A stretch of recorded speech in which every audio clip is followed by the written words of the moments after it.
Hello friends, I am Pankaj and welcome to you in my this video.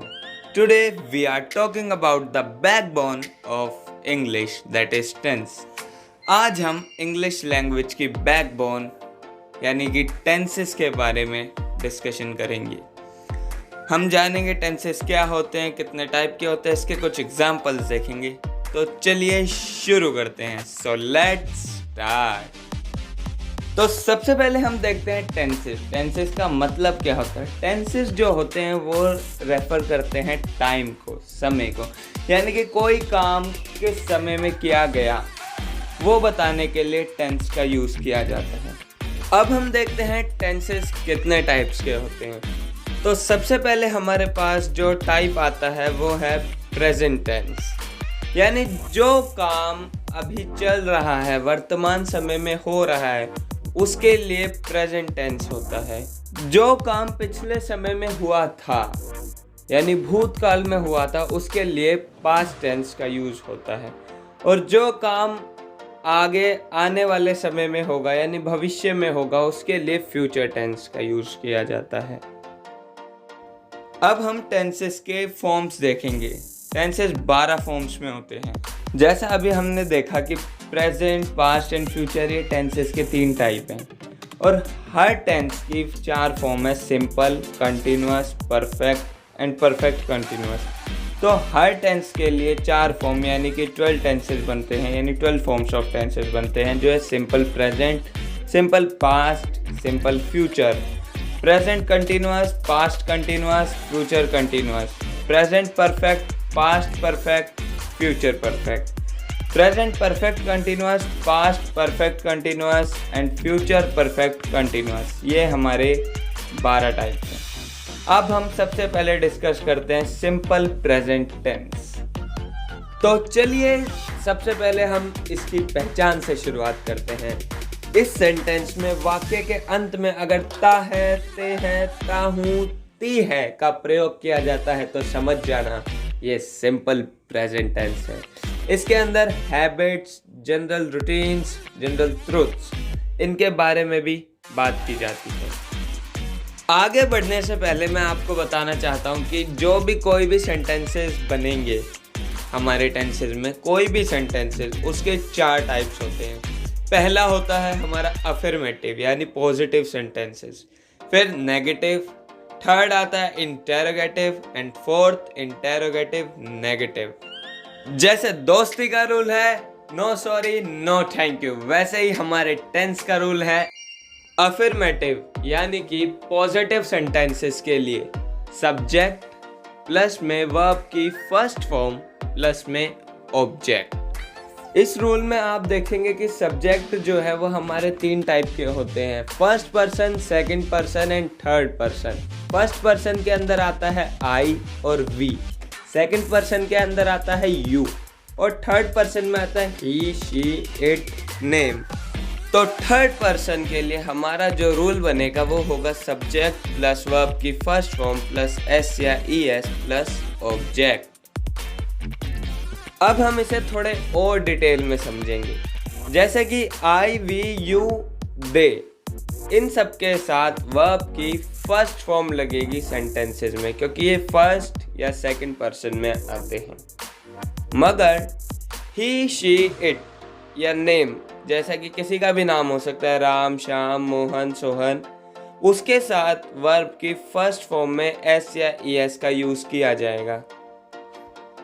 Example के तौर पर देखते हैं, वह क्रिकेट खेलता है। इसमें वह यानी कि थर्ड पर्सन आया ही, तो हमने वर्ब के साथ एस का यूज़ किया, ही प्लेस क्रिकेट। सेम एग्जाम्पल में मैं क्रिकेट खेलता हूँ, यहाँ पर आई है जो फर्स्ट पर्सन है, तो हमने वर्ब के साथ एस या ई एस नहीं लगाया। तो अब हमारा सेंटेंस बन गया I play cricket.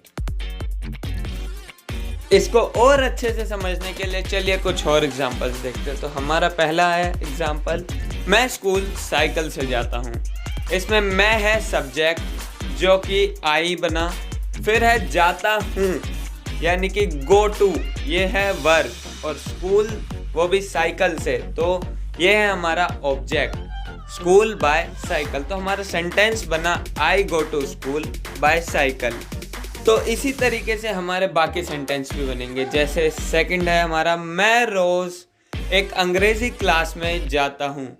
I go to an English class every day. ये हमारा सेंटेंस बना। तो इसी तरीके से हमारा अगला सेंटेंस देखते हैं, वह अमेरिका में रहता है। तो इसकी ट्रांसलेशन जो होगी वो होगी ही लिव्स इन अमेरिका। यहाँ पर मैं बता दूं आप सभी को कि ही जो है वो थर्ड पर्सन है, इसीलिए लिव के साथ एस का यूज किया गया। सो फ्रेंड्स, अब हम बढ़ते हैं नेगेटिव सेंटेंसेस की ओर, जिसमें आता है नोट। जी हाँ, बिल्कुल सही सुना आपने, नॉट। आइए देखते हैं कैसे। इसका रूल देखते हैं सबसे पहले, जो कि है सब्जेक्ट प्लस डू या does plus not plus verb की first form plus object. Negative sentences का रूल भी पॉजिटिव सेंटेंस की तरह ही बिल्कुल सेम है, बस यहाँ पर डू या डज के बाद नॉट लग जाता है। सिंपल प्रेजेंट टेंस के नेगेटिव सेंटेंसेस में डू नॉट यानी कि डोंट या डज नॉट या डजंट के साथ वर्ब की फर्स्ट फॉर्म का यूज किया जाता है। इसका मतलब ये है कि अगर सब्जेक्ट ही शी इट या किसी का नाम होता है तो डज नॉट लगता है या डजंट लगता है, और सब्जेक्ट आई वे यू या दे होता है तो डोंट या डू नॉट का यूज किया जाता है। आइए अब इसके कुछ एग्जांपल्स देखते हैं। फर्स्ट, मुझे फुटबॉल खेलना पसंद नहीं है। आई डू नॉट या don't like to play football. इसके अंदर डू के साथ नोट का यूज किया गया। सेकंड सेंटेंस, हमें अंग्रेजी बोलनी नहीं आती है। We don't know how to speak English. Third, Rita को चाय पसंद नहीं है। रीटा डज नॉट या डजंट लाइक टी। फोर्थ, हम टीवी नहीं देखते हैं। We don't watch TV. So guys, अब हम आ चुके हैं हमारे इंटेरोगेटिव सेंटेंसेस पर। इसका भी रूल सेम जैसे हमने अफर्मेटिव सेंटेंसेस करे थे वैसा ही है, बस हल्का सा चेंज है। यहाँ पर सब्जेक्ट प्लस वर्ब की फर्स्ट फॉर्म प्लस ऑब्जेक्ट ये सेम है, बस डू और डज सब्जेक्ट से पहले आ जाते हैं। तो हमारा रूल बन जाता है do does plus sentence plus verb की फर्स्ट फॉर्म प्लस ऑब्जेक्ट। इन सेंटेंसेस में भी सेम वही रूल लगेगा कि अगर third person singular number subject है तो डज और बाकी सब्जेक्ट्स में डू का प्रयोग किया जाएगा। अब हम इसके भी कुछ एग्जांपल्स देखते हैं। जैसे कि फर्स्ट हमारे पास है, क्या आपका भाई बंगाल में रहता है? Does your brother live in Bengal? Second है, क्या आप टीवी देखते हैं? Do you watch TV? Third, क्या वह क्रिकेट खेलते हैं? Does he play cricket? ये इस टाइप के सेंटेंसेस के कुछ एग्जाम्पल हैं। आगे और देखते हैं। फोर्थ एग्जाम्पल हमारे पास है, क्या रीटा को चाय पसंद है? Does Rita like T? Fifth, क्या आपके माता पिता अंग्रेजी बोलते हैं? Do your parents speak English? इस सेंटेंस में थर्ड पर्सन प्लूरल है, सिंगुलर नहीं है, इसीलिए हमने डू का यूज किया है। सिक्स्थ, इसका क्या मतलब होता है? What does this mean? इस एग्जाम्पल में क्या सेंटेंस के बीच में आया है, इसीलिए हमने डू डज से पहले व्हाट का यूज किया है, जो WH फैमिली है। इसी तरह हमारा अगला एग्जाम्पल है, रोहित कहाँ रहता है? यहाँ कहाँ बीच में आया, इसीलिए हमने इसका ट्रांसलेशन किया तो डज से पहले वेयर आया। Where does Rohit live? Next, आप कितने बार हाथ धोते हैं?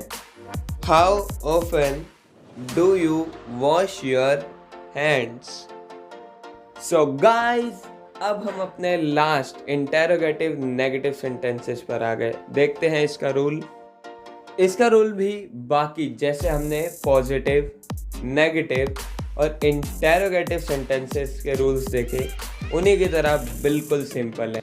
तो इसका रूल है सब्जेक्ट प्लस वर्ब की फर्स्ट फॉर्म प्लस ऑब्जेक्ट, मगर इससे पहले आता है डू डज प्लस में नॉट, यानी डू या डज प्लस नॉट। इसका दूसरा रूल जो है वो है डू या does plus subject plus not plus verb की फर्स्ट फॉर्म प्लस ऑब्जेक्ट। दूसरे रूल में सब्जेक्ट के बाद नोट आया है।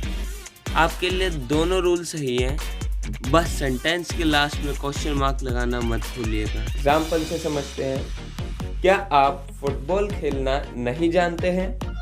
Don't you know how to play football? Do not you know how to play football, ऐसे भी कह सकते हैं। सेकेंड, मैं स्कूल क्यों नहीं जाता हूँ? Why don't I go to school. इसके अंदर क्यों सेंटेंस के बीच में, इसीलिए डोंट से पहले वाई का यूज़ किया, इसीलिए वाई स्टार्टिंग में आया। तो हमारा सेंटेंस बना why don't I go to school. वह बाजार क्यों नहीं जाता है? Why doesn't he go to the market. फिर नेक्स्ट हमारा एग्जाम्पल है, क्या वह अंग्रेजी नहीं पढ़ती है? Does she not read English. यहाँ पर शी थर्ड पर्सन है, इसीलिए डज का यूज हुआ। क्या हम लोग झूठ नहीं बोलते हैं? Do we not tell a lie. क्या वह खाना नहीं बनाती है? Does she not cook food. So friends, हमारी आज की वीडियो यहीं ख़त्म होती है। अगर आपको वीडियो अच्छी लगे तो लाइक एंड शेयर करें। चैनल पर नए हैं तो चैनल को सब्सक्राइब करें। Thanks for watching.